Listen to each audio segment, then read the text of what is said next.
Hello किसान भाइयों, मैं हूं आपका मछली वाला भैया उन्मेष टहरिया, फिशरीज ग्रेजुएट एंटरप्रेन्योर और आप देख रहे हैं ऑस्कर फिशरीज।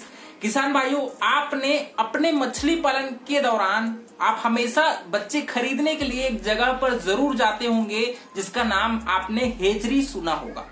देखिए, हेचरी वो स्थान है जहां पर हम लोग हेचलिंग्स या फिर स्पॉन का प्रोडक्शन करते हैं। स्पॉन को हम लोग अपने नर्सरी तालाब में ला करके उसको बड़ा करते हैं। स्पॉन से फ्राई से फिंगरलिंग और फिंगरलिंग को फिर हम लोग ग्राउट तालाब में डाल करके उसको बड़ा करते हैं और बड़ा करके बेचते हैं।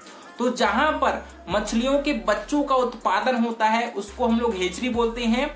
और एक चाइनीज सर्कुलर कार्प हेचरी, जो आपने सर्कुलर बहुत सारे गड्ढे देखे होंगे कंक्रीट का, जिसकी पानी है वो घूमती रहती है ना। वहां पर हम लोग जो बच्चे लाते हैं वहीं से हम लोग तो खरीद के लाते हैं ना।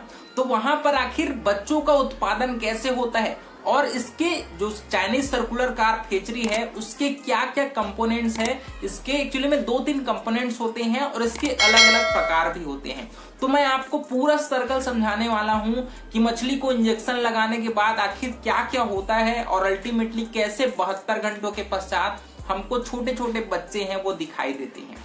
सबसे पहले दोस्तों, Chinese circular carp hatchery China से लाया गया है और इस सर्कुलर कार्प हेचरी के 3 पार्ट्स होते हैं। सबसे पहला पार्ट आपका ब्रीडिंग पूल, जहां पर मछलियों को इंजेक्शन लगा करके वहां से जो उनका गेमेट होता है, जो अंडा और स्पर्म होता है, उसको छोड़ा जाता है वहीं पर। और दूसरा कंपोनेंट होता है इंक्यूबेशन पूल, जहां पर फर्टिलाइज जो एग होता है ना, आपका स्पर्म और आपके एग से जो मिला हुआ जो अंडा होता है उसको हम लोग इंक्यूबेशन चेम्बर में ला करके घुमाते हैं। और तीसरा हमारा कंपोनेंट होता है दोस्तों हैचिंग टैंक या फिर आपका स्पॉन कलेक्शन टैंक कहा जाता है। यहाँ पर आपका जो 72 घंटों के पश्चात आपका स्पॉन निकलता है अंडों से फूट करके, उस कलेक्टिंग चेम्बर में हम उसको कलेक्ट करते हैं। बात करूंगा आपके ब्रीडिंग पूल की। ब्रीडिंग पूल दोस्तों एक सर्कुलर टैंक होती है, ये कंक्रीट का भी हो सकता है और ये FRP का भी आप बना सकते हैं। ब्रीडिंग पूल में क्या होता है, हम लोग मछली को जो इंजेक्शन लगाते हैं ओवरटाइड या फिर ओवरप्रिन, यहाँ पर हम लोग मेल और फीमेल को इंजेक्शन लगाने के पश्चात उस टंकी में छोड़ते हैं। टंकी की आपका व्यास की बात करें तो ये 6 से 12 सेंटीमीटर तक इसकी चौड़ाई होती है और 1 से 2 मीटर ये गहरा होता है। और इस टैंक के बीच में दोस्तों एक स्लोप होता है जिसको आउटलेट कहते हैं। इस आउटलेट की मदद से, क्योंकि हमारी जो फीमेल है वो अंडा और मेल है वो स्पर्म गमीट को छोड़ती है और दोनों छोड़ने के पश्चात एक दूसरे से मिल करके एक फर्टिलाइज अंडा बनाते हैं, जिसको बाद में हम लोग इंक्यूबेशन पूल में शिफ्ट करते हैं। ठीक है, तो इस ब्रीडिंग पूल में एक नीचे में एक आउटलेट रहता है। उस आउटलेट की मदद से हम लोग उसको खोल करके जो अंडा होता है उसको बाहर निकालते हैं। उसके अलावा आपका जो ब्रीडिंग पूल होता है दोस्तों उसमें स्लोप होता है। स्लोप किस वजह से, क्योंकि हमारी जो मछलियां हैं जो अंडे देंगी वो एक जगह कलेक्ट होगी, फिर उसको हम लोग अपने हिसाब से कलेक्ट करके इंक्यूबेशन पूल में शिफ्ट कर सकते हैं। और इस जो ब्रीडिंग पूल है उसके बॉटम में बहुत सारे डक माउथ होते हैं। डक माउथ का मतलब जहां से पानी निकलती है। ठीक है, छोटा सा एक आपके बतख के उसके मुंह के समान एक टोटी निकला होता है जहां से आपकी पानी निकलती है। ये कम से कम 7 से 8 की संख्या में आपके पूरे ब्रीडिंग पूल में फैली रहती है। और जैसे हम लोग पानी को चलाते हैं उससे पानी है वो निकलना शुरू होती है और एक सर्कुलर मोशन है वो आपके ब्रीडिंग पूल में जनरेट होती है। ये सर्कुलर मोशन एक्चुअल में जब हम लोग मेल फीमेल को इंजेक्शन लगाते हैं उसके पश्चात उस टंकी को हम लोग खोल देते हैं, जिससे पानी है वो उस डक माउथ की मदद से घूमना शुरू होता है।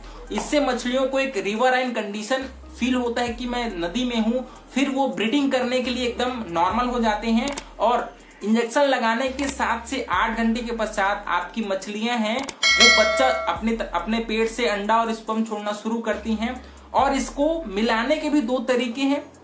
आप अगर स्ट्रिपिंग मेथड अपनाएंगे तो हम लोग क्या करते हैं, इंजेक्शन लगाने के 7 से 8 घंटे के पश्चात हम लोग वेट करते हैं। मछलियां जब उछलना शुरू होती हैं, है ना, हम लोगों ने पानी चालू कर दिया है, हम लोगों ने ऊपर से शावर लगा दिया है, जिससे मछली को ऐसा लगता है कि वो नदी में है और वो ब्रीडिंग करने के लिए, वो मेटिंग करने के लिए एकदम अच्छा इन्वायरमेंट क्रिएट होता है। जिससे आपकी फीमेल है वो अंडा छोड़ती है और मेल है वो स्पर्म छोड़ती है और फिर जो मेल और फीमेल का जो गेमेट होती है वो मिल करके अंडे को फर्टिलाइज करती है।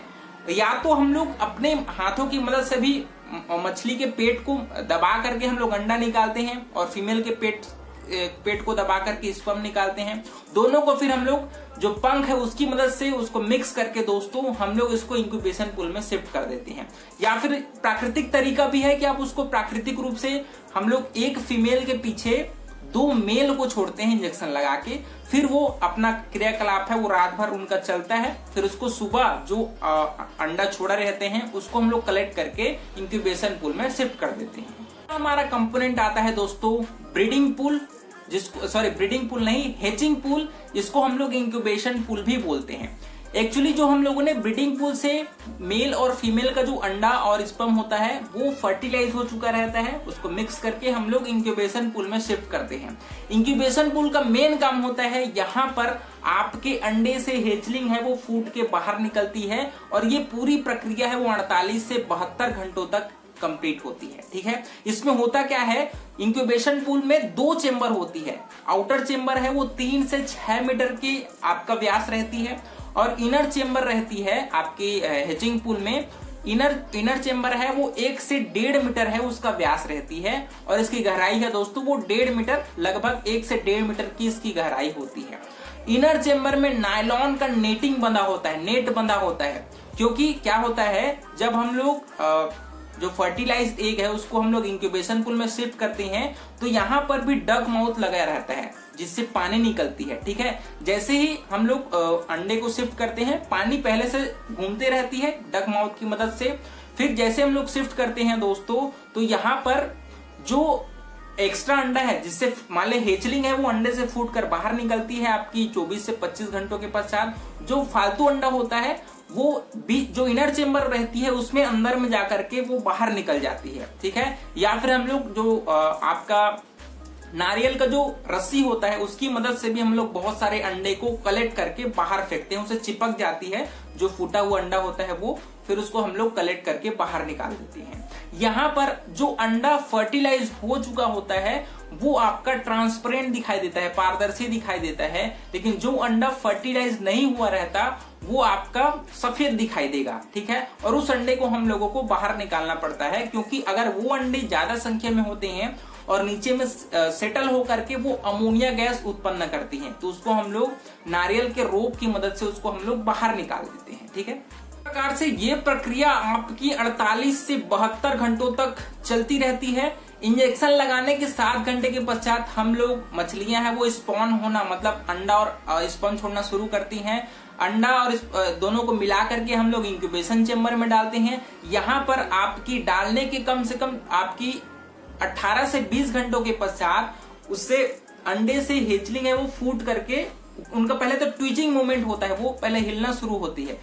हिलने के पश्चात वो 48 घंटों के पश्चात वो अंडे से फूट कर बाहर निकलती हैं। फिर आपकी 72 घंटे के पश्चात मतलब 3 दिनों में वो आपकी 2 से 3 mm साइज तक की मछली है वो पहुंच जाती है, जिसको हम लोग स्पॉन बोलते हैं। स्पॉन को ही फिर हम लोग उसका जो स्पॉन कलेक्टिंग टैंक होता है क्योंकि हम लोग क्या करते हैं जो इंक्यूबेशन पूल है उसको खोल देते हैं और सारा जो स्पॉन है वो आपकी स्पॉन कलेक्टिंग टैंक चेंबर में जाकर के कलेक्ट हो जाती है, जहां पर फिर अपने डिमांड के अनुसार से हम लोग उसको पॉलीथीन बैग में पैक करते हैं, एयर टाइट करते हैं, ऑक्सीजन का जो उसमें ऑक्सीजन का जो पाइप है उसको डाल करके हम लोग उसको टाइट करते हैं, फिर अपने डिमांड के अनुसार से उसको सेल करते हैं। तो ये प्रक्रिया मैंने आपको समझाने की कोशिश करी। आप मेरे वीडियो कभी आप हेचरी में जाएंगे तो वहां पर आप चला करके देखिएगा, आपको बहुत अच्छे से समझ में आएगा। जो मैंने प्रक्रिया बताई है उसको वहां पर जो डॉक्टर होंगे जो ब्रीडिंग कराते होंगे उसको जरूर पूछिए, मैंने जो तरीका बताया है सेम तरीका आपको वो भी बताएंगे। तो किसान भाइयों, मैंने कोशिश करी है कि आपको बिना हेचरी ले जाए कैसे हेचरी चलती है, कैसे काम करती है, उसको समझाने का प्रयास किया है। आशा करता हूँ आपको वीडियो पसंद आएगा, और वीडियो पसंद आएगा तो वीडियो को लाइक जरूर करिए। ऑस्कर फिशरीज को सब्सक्राइब करना बिल्कुल मत भूलिएगा। आपके मन में कुछ सवाल होंगे उसको आप नीचे कमेंट करिए, हम उसका भी जवाब देंगे। मिलते हैं अगले वीडियो में किसान भाइयों, तब तक के लिए बड़ों का सम्मान करिए, छड़ को प्यार करिए और खुद का ढेर सारा ख्याल रखिए। Thank you, thanks for watching.